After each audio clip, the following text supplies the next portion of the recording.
Hi everyone, and welcome back to more archaeology with DigVentures. In today's video, we've got something huge to celebrate. Our team is going back out into the field to start digging again, and we're going to Pontefract Castle.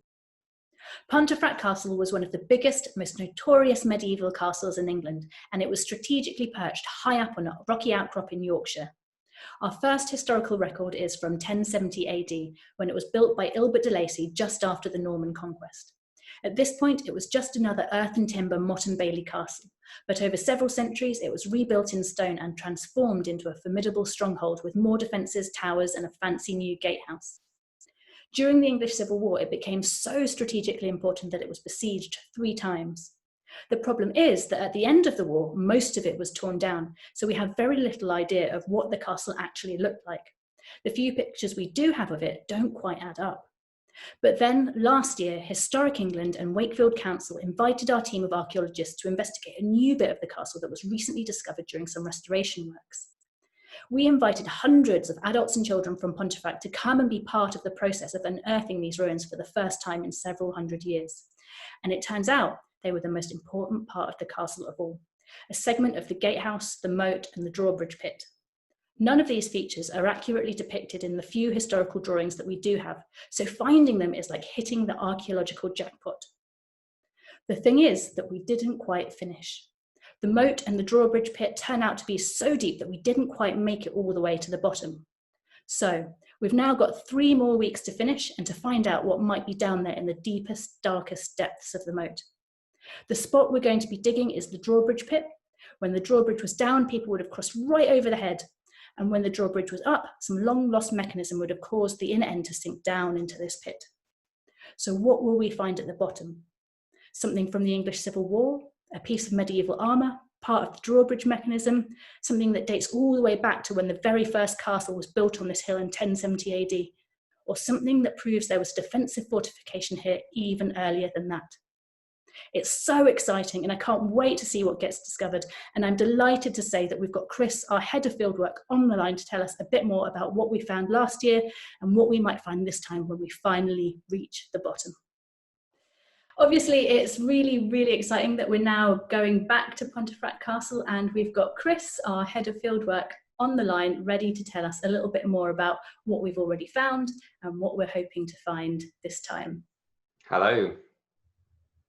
So, Chris, on a scale of 1 to 10, how excited are you about going back to Pontefract Castle to dig? I'm so excited to be going back. I can't even put it on a scale. Yeah, we're made up to go back out there. So obviously going to dig a medieval castle is like an archaeologist's dream, but why are you so excited and what are we actually going there to do? Well, we found a drawbridge pit where the drawbridge would have been in the castle, and what we found was that it was a lot deeper than we thought it would be. In fact, we didn't even know whether we'd find a drawbridge pit, but we did, and we went down and we managed to get down about 5 or 6 meters down, which is pretty good going, considering we just had a few weeks out there. But there's still a few more meters to go, so that's what we're going to go and do. That's our kind of sole objective, is to get down to the bottom of the drawbridge pit and see what's there. And why are moats such great places for archaeologists to dig? Well, moats and ditches and, to be honest, most negative features that are cut into the ground are perfect for us, because over time they will have filled up with different types of material, and some of that can be vegetation and organic material, which is excellent for building up an idea of the environment in the past. But also we find material culture, we find artifacts. You know, we might find the occasional coin, a bit of loose change that's fallen out of someone's pocket, or some broken pieces of pottery that had been discarded. And all of that combined helps us to build an excellent picture of what it would have been like to live there in the past. I love the idea that we might be finding stuff that fell out of someone's pocket as they crossed the drawbridge into Pontefract Castle in the medieval period. That's amazing. But you said we found out that the moat was twice as deep as we thought it was, and that we've got another metre left to go or something like that. It sounds like it's going to be really deep. How are you going to do it? How are you going to dig a hole that deep? So we're going to be putting a winch by the side of the trench, and we've got a very long ladder, and hopefully that should do the trick, and we'll be winching it out buckets at a time and sieving it and sampling it up at the top, and hopefully in the 3 weeks that we've got out there, that'll be enough for us to get to the bottom. Sounds like a kind of extreme archaeology. What are you hoping to find at the bottom, and what do you think we can learn when we get there? Well, what I think we will find is we will find the original cut of the moat that was there, cut into the natural sandstone, and I think it will be filled by material that dates to about the 14th century, maybe the late 14th century. We know that the parts of the moat were quarried out at about that time to help in the construction of other towers and possibly even the gatehouse itself. And there's every chance that they decided that that was a very good place to quarry sandstone out of, because it would make their moat deeper where the main entranceway was. So I think we're probably going to find more medieval material, but you never know. We could find, potentially we could find something that predates that and even the kind of initial Norman construction of the castle. We might end up popping back into something a bit more Anglo-Saxon. Amazing. So we could find like what happened in the really, really early days when the moat was first dug. It's just so exciting. So much to look forward to. But let's talk a little bit more about some of the things that we've already found, what we found last year, because we found a lot of stuff. What have we actually already learned about the castle so far?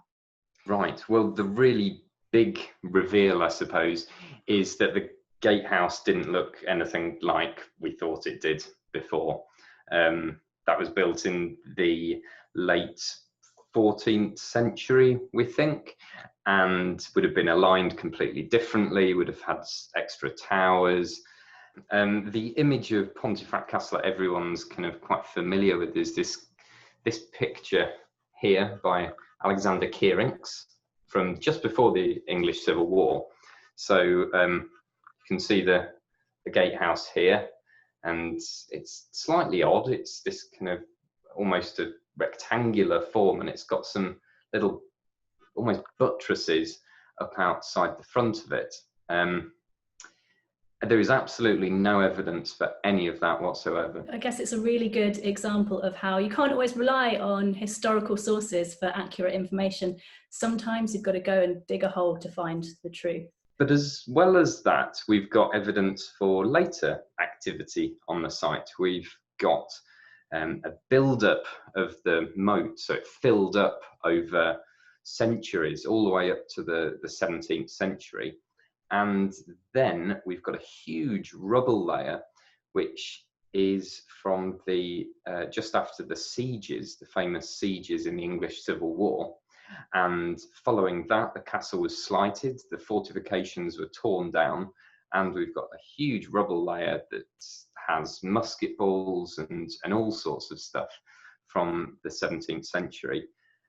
After that, we've also got evidence for Victorian remodelling and landscaping of the area, because it was turned into more of a kind of pleasure garden, a romantic ruin.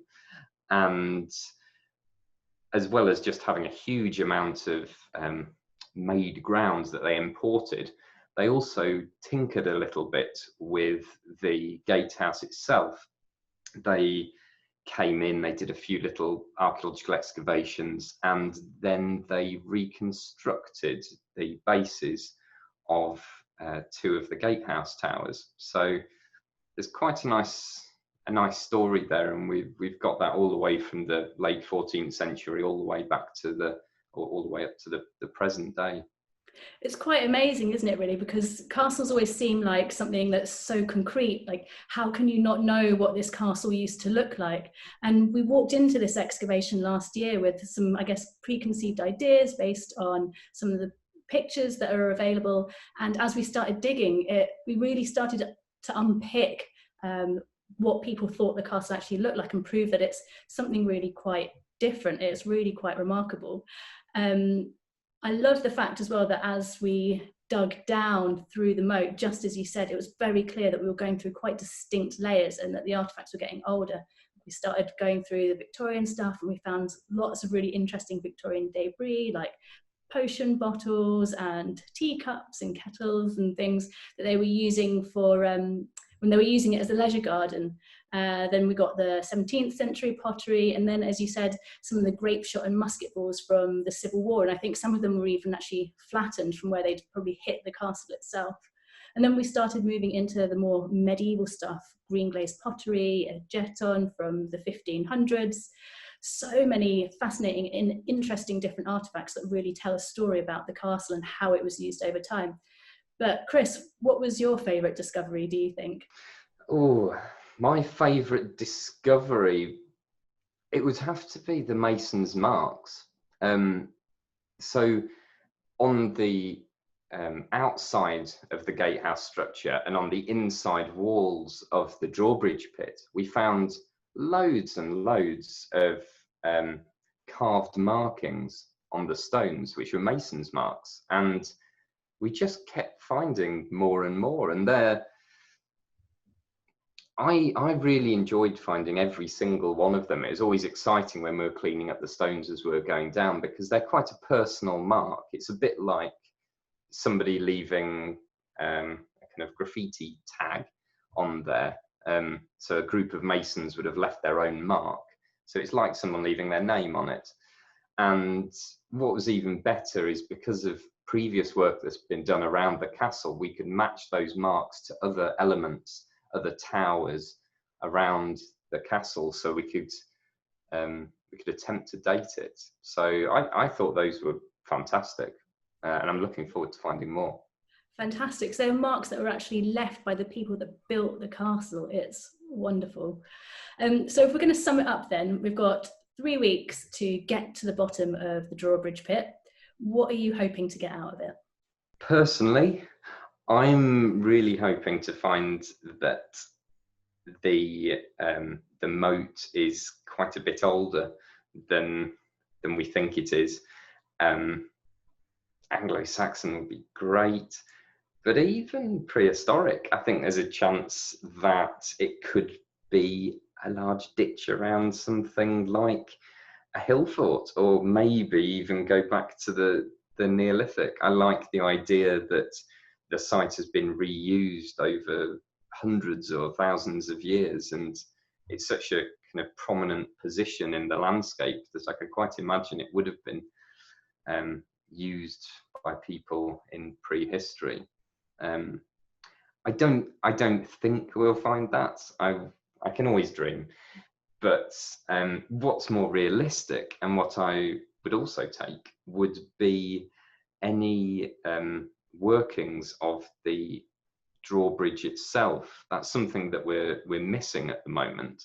There are some clues as to how the drawbridge would have functioned, but to actually find some pieces of it down at the base, I think that's slightly more realistic and would be fascinating, and just adds more detail to what we already know about how the gatehouse would have looked and worked. Amazing. Yeah, just sort of finishing off that unfinished business. And I think one of the most amazing things about the moat as well is that it's not actually on any of the pictures that we've seen, like the one that's in the picture behind you. So really excavating this moat and proving that it was an integral part of the castle is going to be quite something.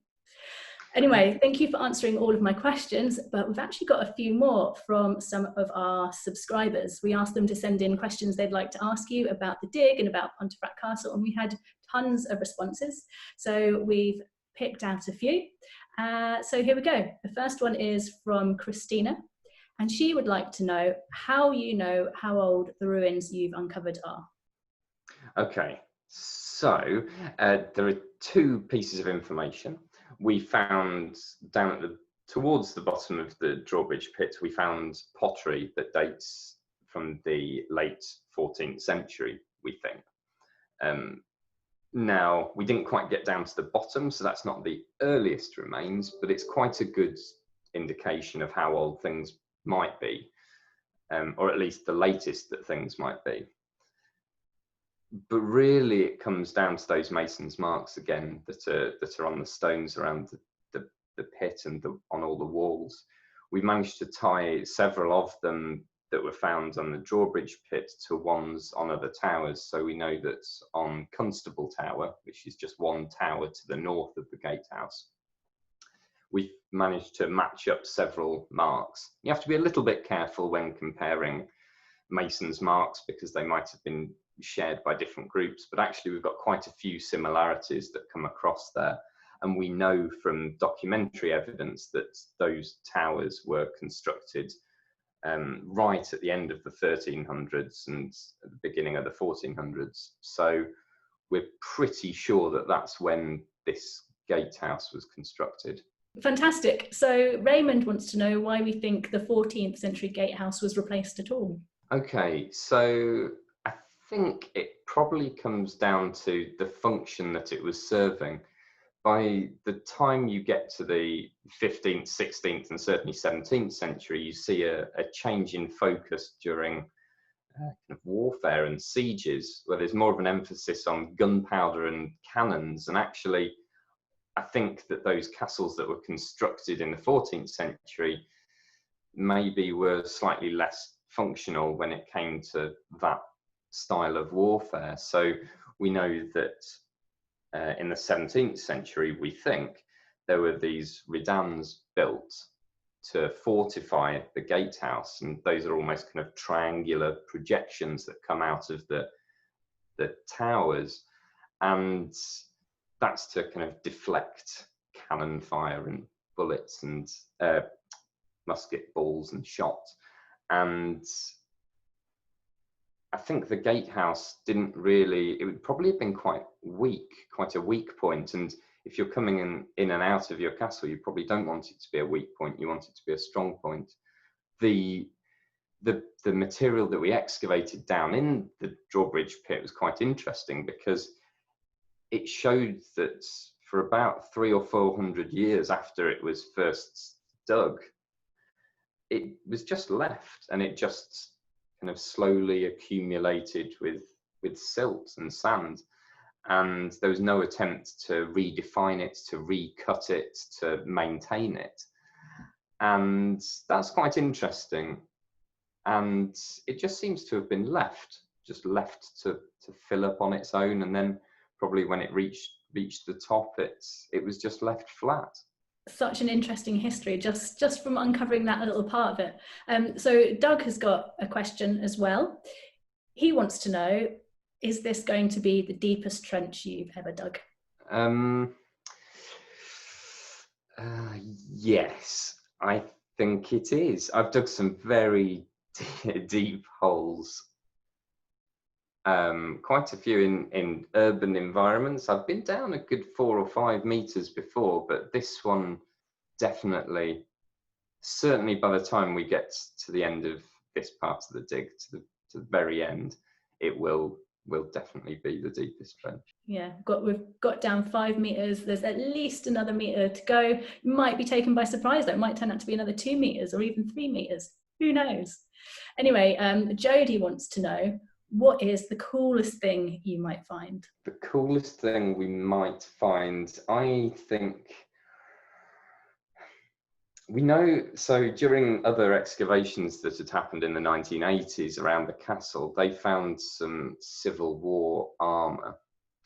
And I think it would be really cool to go one step further and find some nice medieval armour right down at the bottom of the drawbridge pit. I think that would be cool.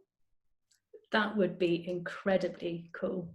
Loads of people have another question though. Some of them include Linda, Caitlin and Alex. They all wanted to know, why does the drawbridge actually point in a wonky direction compared to the castle? Well, we think it's probably to do with Pontefract itself. So when the castle was first built, Pontefract didn't really exist. So it didn't really matter too much where the gate was placed, although it's probably where it is because it relates to the churches where Kirkby would have been. But by the 12th and 13th century, you start to get the Norman borough of Pontefract develop to the west of it.